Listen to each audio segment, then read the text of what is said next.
트럼프 대통령이 추수감사절 아프가니스탄의 공군기지를 깜짝 방문했습니다. 아프간 주둔 미군을 8,600명으로 감축하겠다는 계획도 밝혔습니다. 서부 지역에 휘몰아친 눈 폭풍이 추수감사절 연휴가 끝날 때까지 계속될 것으로 전망됐습니다. 월스트리트저널이 쇼핑 대목을 맞아 주요 온라인 사이트에서 쇼핑하는 소비자들에게 가짜 구매 후기에 주의할 것을 당부했습니다. 의회에 계류 중인 새 대북 제재 법안들이 시행돼도 실제 적용 대상은 극소수가 될 것이라는 분석이 나왔습니다. 연방법원이 건강보험 미가입자에게 영주권 발급을 제한하는 규정에 대해 시행 중단 가처분 결정을 내렸습니다. 이상은 이 시각 주요 뉴스입니다. 시청자 여러분 안녕하십니까? KBN 뉴스입니다. 도널드 트럼프 대통령이 추수감사절을 맞아 아프가니스탄의 공군기지를 깜짝 방문했습니다. 트럼프 대통령은 이날 아프간 대통령과 회담을 갖고 아프간에 주둔하고 있는 미군을 8,600명 선까지 줄이겠다는 감축 의사를 밝혔습니다. 트럼프 대통령이 28일 오후 8시 30분께 추수감사절을 맞아 예고 없이 아프간 카불 인근 바그람 공군기지를 방문했다고 워싱턴 포스트와 CNN 등이 보도했습니다. 트럼프 대통령의 이번 방문은 아프간 도착 전까지 철저히 비밀에 붙여졌고 바그람 공군기지에 도착한 트럼프 대통령은 야간 투시고글과 소총으로 무장한 전투부대의 호의를 받으며 기지에 3시간가량 머문 것으로 알려졌습니다. 트럼프 대통령은 현지 미군들을 만나 칠면조를 대접하고 이후에는 아슈라프 간이 아프간 대통령과 기지에서 회담을 갖고 현지 주둔 미군의 감축 의사를 재확인했습니다. 구체적으로 현 13,000명 상당의 주둔 병력을 8,600명 선까지 줄인다는 계획입니다. 또 지난 9월 이후 중단됐던 탈레반과의 평화협상 재개 의사도 밝혔습니다.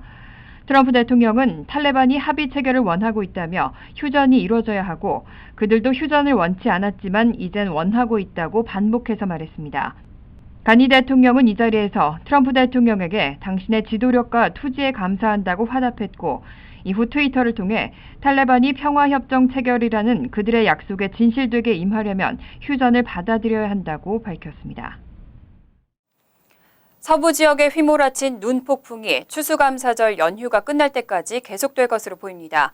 연휴 끝 무렵에는 항공편 지연 등의 교통 대란으로 여행이 지연될 가능성도 우려되고 있습니다. 국립기상청은 미네소타주 미니애폴리스에 30cm의 눈을 뿌린 강력한 눈 폭풍이 북동부로 이동하면서 약해졌지만 캘리포니아주를 강타한 폭설이 북부 지역으로 확산될 것으로 예상된다고 밝혔습니다. 눈 폭풍은 캘리포니아주 동부 시에라 네바다 산맥에 60cm의 눈을 덧뿌릴 것으로 관측되고 있습니다. 기상청은 이번 추수감사절 내내 서부 지역은 폭설과 강풍이 이어질 것이라며 이번 폭풍은 30일까지 북부 대평원에 많은 양의 눈과 눈보라를 일으킨 뒤 미국과 캐나다 국경 오데호와 북동부로 이동할 것이라고 예보했습니다. 또 추수감사절 연휴 끝 무렵 도로가 비와 눈으로 덮이면서 여행이 지연될 가능성이 있다며 저기압이 동부로 이동하면서 항공편도 지연될 수 있다고 덧붙였습니다. 특히 29일 밤부터 30일 밤까지는 와이오밍주 북동부부터 사우스다코타 북서쪽까지 많은 눈보라가 예상된다며 여행하지 말 것을 경고했습니다. 한편 강풍으로 일부 지역에 정전이 발생하기도 했습니다. 오하이오주는 지난 27일 강풍으로 중심부 42,000명, 북동부 39,000명이 정전으로 불편을 겪었고 메인주도 폭설과 돌풍으로 2만여 세대가 정전 피해를 입은 것으로 알려졌습니다. 블랙 프라이데이에 이어 이틀 앞으로 다가온 사이버 먼데이 그리고 크리스마스 연휴까지 1년 중 쇼핑이 가장 활발한 시즌이죠. 그런데 주요 온라인 사이트에서 쇼핑하실 때 가짜 후기에 주의를 하셔야겠습니다. 많게는 후기 3분의 1이 사기성이라는 분석도 나왔습니다. 월스트리트저널은 쇼핑 대목을 맞아 주요 유통업체 온라인 사이트에서 쇼핑을 하는 소비자들에게 별 5개짜리 가짜 구매 후기에 주의할 것을 당부했습니다. 가짜 후기를 조사하는 업체 페이크스팟은 아마존과 월마트 및 세계 최대 화장품 유통업체 세포라의 온라인 사이트 후기 3분의 1은 기계 혹은 대가를 받은 사람들에 의해 작성된 사기성이라고 밝힌 바 있습니다. 가짜 후기 문제가 심각해지면서 연방무역위원회도 단속에 나서고 의회는 아마존이 후기를 더 까다롭게 검토해야 한다고 비판했습니다. 페이크스팟과 리뷰메타 및 다른 스타트업들은 문제가 있는 후기를 골라내기 위해 알고리즘과 인공지능을 사용하고 있습니다. 일정한 간격을 두거나 특정한 날 한꺼번에 게시되는 후기들을 조사하고 지시받은 대로 쓰는 후기를 걸러내기 위해 동어 반복 등도 잡아내고 있습니다.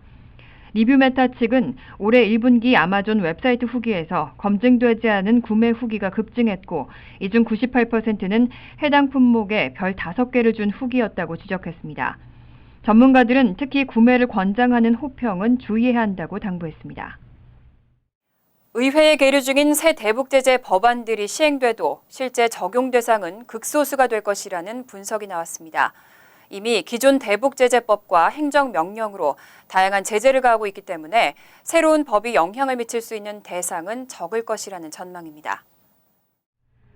의회 예산국이 최근 보고서에서 상하원이 지난 회기부터 추진하고 있는 2건의 대북제재 법안이 실제 집행되더라도 극소수의 개인과 기관에만 영향을 미칠 것으로 평가했다고 미국의 소리방송 VOA가 보도했습니다. 해당 법안은 원비어 법안이라고도 불리는 브링크 액트와 리드 액트 법안입니다. 브링크 액트는 북한과 거래하는 개인과 기업의 금융 거래를 돕는 해외 금융기관에 세컨더리 보이콧, 즉 제3자 제재 부과를 의무화하는 내용으로 상원과 하원에 각각 계류 중입니다. 리드 액트는 대북 금수 조치에 초점을 둔 법안으로 올 회기 들어서는 상원에만 상정돼 있습니다.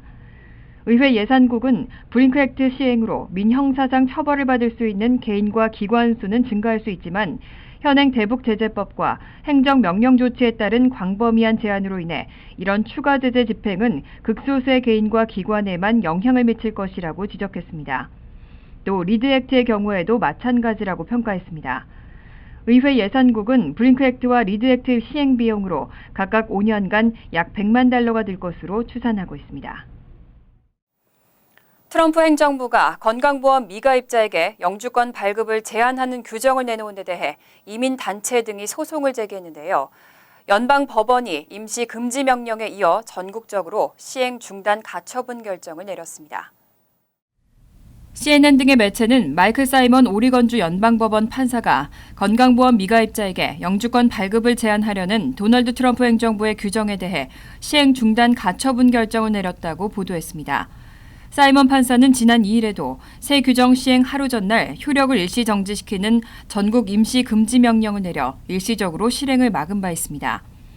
지난달 트럼프 행정부는 이민 비자를 신청하는 이민자는 이미 건강보험 플랜에 가입해 있거나 입국 30일 이내에 반드시 건강보험에 가입해야 하며 건강보험에 가입하지 않은 경우 자비로 의료 비용을 부담할 경제적 능력이 있음을 증명해야 한다는 내용의 포고문을 발표했었습니다.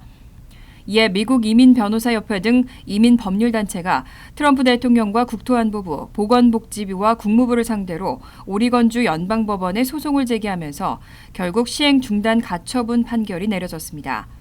사이먼 판사는 이민자들에게 국무부가 비자를 발급하기 전 건강보험 여부를 묻는 것은 이민법에 위반된다고 판결 이유를 밝혔습니다. 뉴욕주는 그린라이트법의 통과로 다음 달부터 서류 미비자에게 운전 면허증을 발급할 예정입니다. 뉴저지주에서도 올해 안에는 관련 법안이 통과될 것으로 예상되고 있습니다.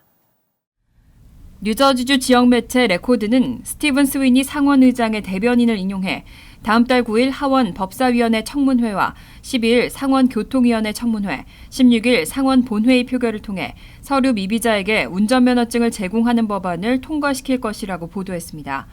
또 내년 1월에는 필 머피 뉴저지 주지사의 서명을 받을 예정이라고 덧붙였습니다. 머피 주지사는 과거부터 법안이 의회를 통과한다면 서명할 것이라고 지지 의사를 밝힌 바 있습니다. 이민자 권익단체와 민주당 정치인들은 법안 통과가 공공안전을 증진하고 경제적 발전에도 영향을 준다며 지지하고 있습니다. 법안의 주요 스폰서인 안네트 퀴자노 주 하원 의원은 공정하고 통합적인 책임 있는 법안을 제정하기 위해 노력했다며 법안이 서류 미비자에게 면허를 제공하고 공공안전을 증진시킬 것이라고 전했습니다. 법안을 지지하는 일부 민주당 정치인들 역시 법안 통과에 상당히 긍정적이라고 밝혔습니다. 반면 공화당 정치인들은 표심을 얻기 위한 민주당의 정치적 수단일 뿐이라며 뉴저지주의 서류 미비자 수를 증가시킬 것이라고 우려하고 있습니다.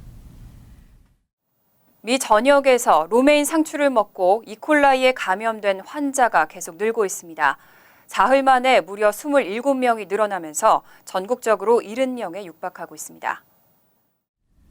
연방질병통제예방센터가 26일 기준 로메인을 섭취하고 이콜라이에 감염된 환자 수가 뉴저지주 1명을 비롯해 19개 주에서 67명으로 늘었다고 밝혔습니다.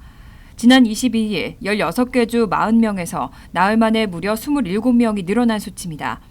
감염자 중 39명은 증세가 심각해 병원에 입원해 치료를 받고 있고 6명의 감염자는 신장 기능을 손상시키는 용혈성 요독 증후군이 발병한 상태로 전해졌습니다.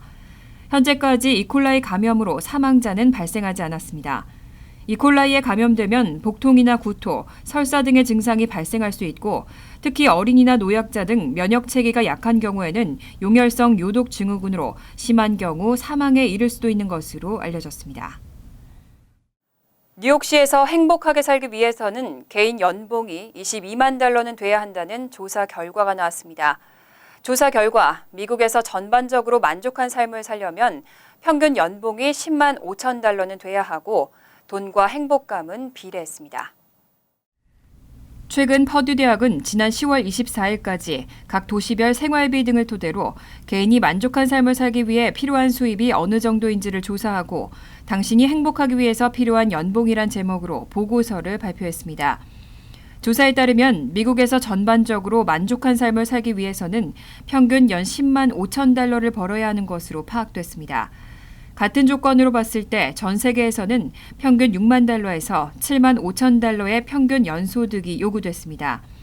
보고서는 매일매일의 삶의 행복을 나타내는 정서적 행복을 위해서는 연수입이 12만 5,580달러에서 15만 6,975달러가 돼야 하고 장기적인 관점에서 인생의 행복함을 따지는 인생평가에서는 연 19만 8,835달러를 벌어야 한다고 설명했습니다.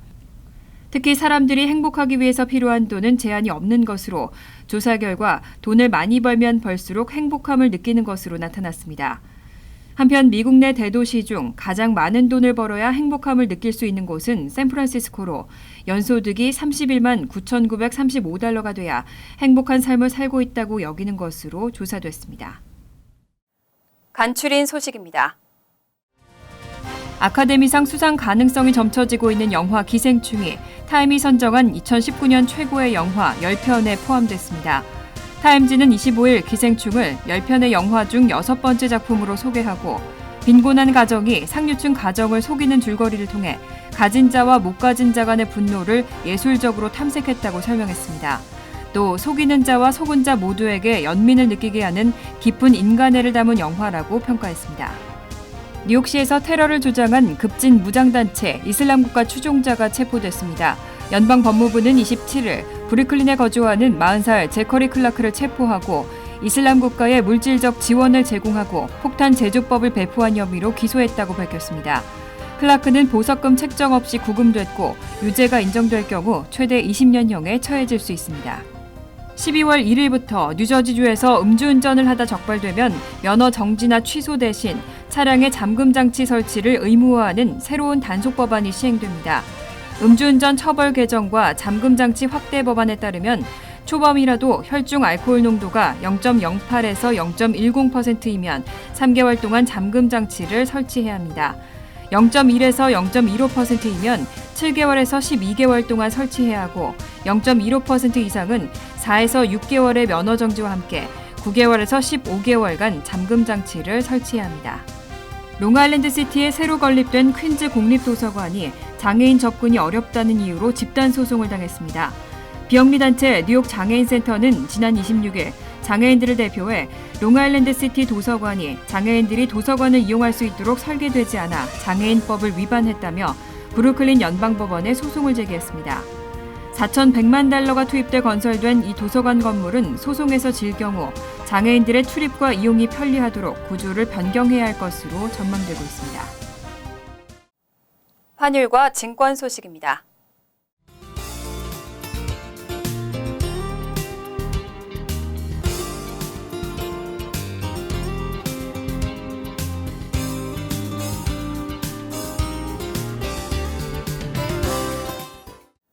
이어서 날씨입니다.